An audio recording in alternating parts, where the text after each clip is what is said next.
안녕하세요. 예수 믿는 성결교회 안혜한 목사입니다. 하나님은 무죄한 자의 피를 흘리는 것을 굉장히 싫어하십니다. 무죄한 자의 피가 있으면요, 기도응답도 안 하시고 돕지도 않고 역사도 안 하십니다. 이사야 59장 1절에 이렇게 말씀합니다. 여호와의 손이 짧아서 구원하지 못하심이 아니요 귀가 둔하여 듣지 못하심이 아니라 너희 죄가 너희와 하나님 사이를 엮고 그 죄악이 그 얼굴을 가리워서 너희도 듣지 못하시게 함이니. 그럼 도대체 무슨 죄가 하나님과 하나님의 백성 사이를 가로막아서 응답도 역사도 기적도 안 행하신다는 걸까요? 그 첫 번째 항목이 무죄한 자의 피입니다. 이는 너희 손이 피에 너희 손가락이 죄악에 더러워졌으며 너희 입술은 거짓을 말하며 너희 혀는 악독을 내밀라. 이게 하나님의 말씀입니다. 신명기 21장 9절입니다. 너는 이와 같이 여호와 보시기에 정직한 일을 행하여 무죄한 자의 피를 흘린 죄를 너희 중에서 제할지니라. 잠언 6장 16절도 마찬가지입니다. 하나님께서 미워하시는 항목들이 나와요. 여호와께서 미워하시는 것, 곧 그의 마음에 싫어하시는 것이 67가지니 그 중에 하나가 뭐냐? 무죄한 자의 피를 흘리는 손, 무죄한 자의 피를 흘리는 손, 하나님이 미워하신대요. 가증히 여기시는 거예요. 하나만 더 인용합니다. 신명기 27장 25절입니다. 무죄한 자를 죽이려고 뇌물을 받는 자는 저주를 받을 것이라 할 것이요 모든 백성은 아멘 할지어다. 자, 질문 하나 할게요. 뱃속에 있는 태아는 무죄한 자입니까? 아니면 사형당할 만한 자입니까?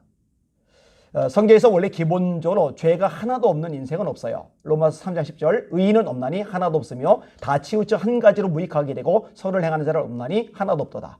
로마서 3장 23절 모든 사람이 죄를 범하였음에 하나님의 영광에 이르지 못하더니. 로마서 5장 12절 한 사람으로 말미암아 죄가 세상에 들어오고 죄로 말미암아 사망이 왔나니 이와 같이 모든 사람이 죄를 졌으므로 사망이 모든 사람에게 이르렀느니라. 그러니까 죄가 없는 사람은 근본적으로 없어요. 그러면은 제가 인용한 본문에서 무죄한 자의 피라는 건 뭘 말하는 걸까? 그거는 완전한 하나님의 말씀에 죄가 하나도 없는 사람을 가리키는 게 아니라 죄를 져서 사형당할 만한 수준의 사람이 아닌데 일반 평범한 사람인데 그런 사람의 피를 흘리게 했을 경우 이것이 하나님의 심판을 초래하고 땅을 더럽힌다고 성경이 가르친다는 이야기입니다. 그리고 대안은 그런 측면에서 무죄한 자이죠. 시편 106편 38절 무죄한 자의 피 그들의 자녀의 피를 흘려 가나안의 우상들에게 제삼으로 그 땅이 피로 더러워졌도다. 땅이 더러워지면 심판이 임하는 게 영적 원리잖아요. 이런 면에서 제 마음속에 안타까움과 두려움이 있어요. 우리 대한민국이 너무너무 끔찍한 죄를 많이 저지르고 있기 때문입니다. 낙태를 이야기하는 겁니다.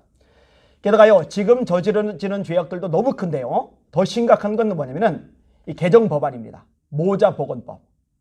완전히 지금 미쳐 돌아가고 있어요. 글쎄요, 이 태아를 24개월까지도 가능하도록, 낙태가 가능하도록 그렇게 지금 개정을 하는 거예요. 24개월이라고 하면요, 태아가 이미 형성이 된 때고 조산을 하더라도 살릴 수 있는 생명입니다. 그러니까 아기를 죽일 수 있는 권리를 주겠다는 거예요. 법적으로. 이런 끔찍한 짓이 저질러지고 있는 겁니다. 거기다가네요.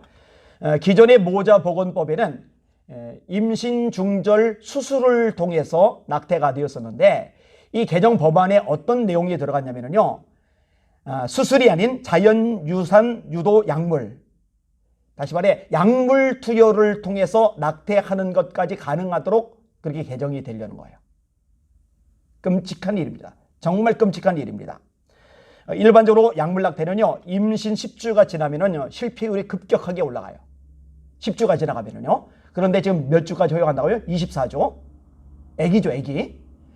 근데 10주가 지난 다음에 24주 전에 약물을 투여를 하면은요, 그 아기가 그대로 태어날 가능성이 많은데 문제는 약물을 투여했기 때문에 그 아이가 정상적으로 태어나지 않을 가능성이 압도적으로 높아진다는 거예요. 그럼 그렇게 태어난 아기는 죽일 거예요?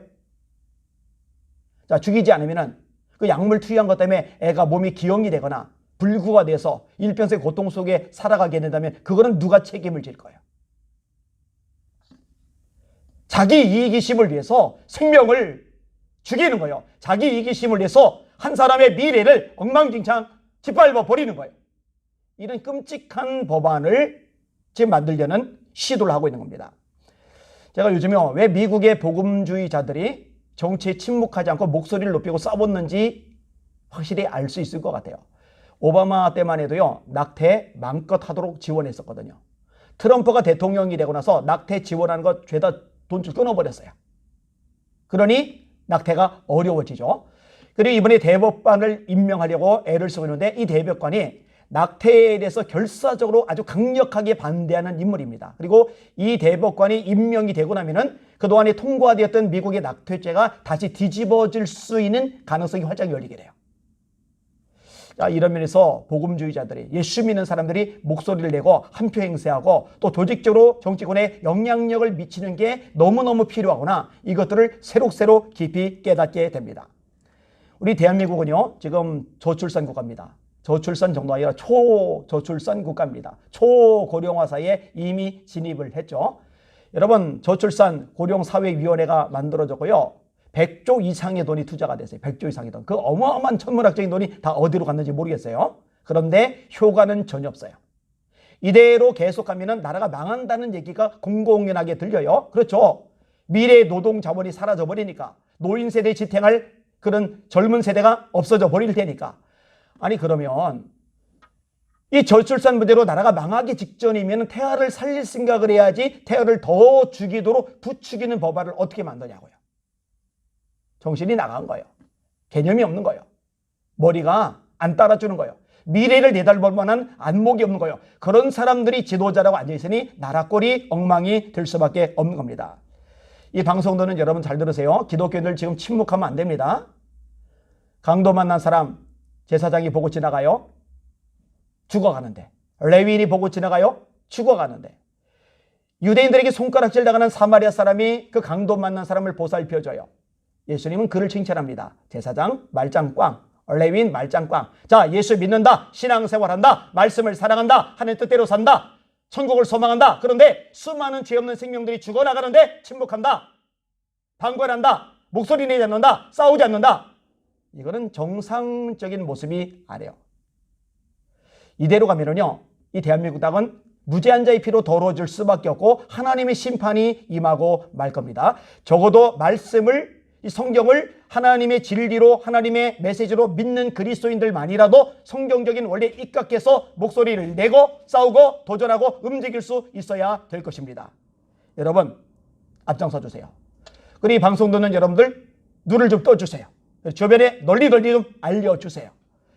이거 잘 막아내면 하나님께서 기뻐하실 겁니다. 우리 힘을 모아서 이거 막아냅시다. 모자보건법. 이걸 막아내는 차원이 아니라 기존의 낙태죄가 위헌 판결 받아서 사라져버렸는데 그것도 복구시키십니다. 우리 할 수 있어요. 한마음이 되면, 함께 기도하면, 하나님 역사하시면, 그리고 힘써 싸우면 얼마든지 좋은 결과 나올 수 있을 겁니다. 하나님께서 정말 기뻐하시고 축복하실 일입니다. 이 일에 힘을 모아주시고 마음을 모아주시고 함께 움직여 주시기를 주님의 이름으로 부탁을 드립니다.